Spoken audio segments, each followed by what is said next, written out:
สวัสดีท่านผู้ชมทุกท่านเลยนะครับนี่แบมบูเกมเมอร์ทีเอชนะครับวันนี้ก็จะมาสอนใส่อินโทรในคลิปเรานะครับไปดูกันเลยอย่างแรก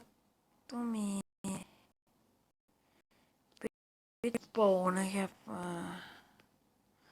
แล้วก็เราต้องมีนี่ตัวนี้นะครับสามารถโหลดได้ที่ Press ถ้าเราอยากเอาไปใส่หรือจะเอาใส่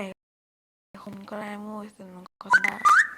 แต่ผมไม่รู้ทีผมก็เลยวิดพริมโปรนะครับ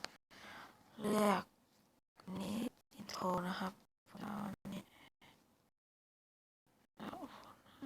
ให้ดู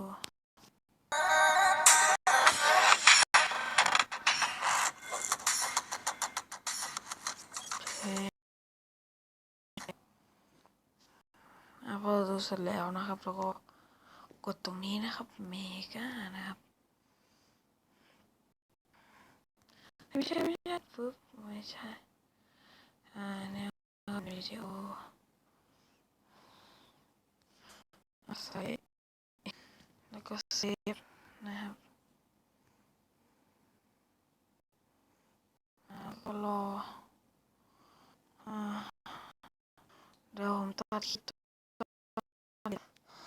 เสร็จแล้วนะครับผมเสร็จแล้วนะครับก็เพลย์ดูพี่เซิร์ชเป็นบูทีวี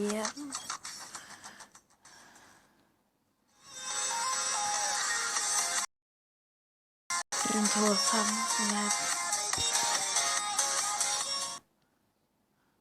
บแค่นี้วันนี้ก็จะมาตอนแค่นี้นะครับสำหรับวันนี้ผมต้องขอลาไปก่อนนะครับสำหรับวันนี้สวีดัตครับ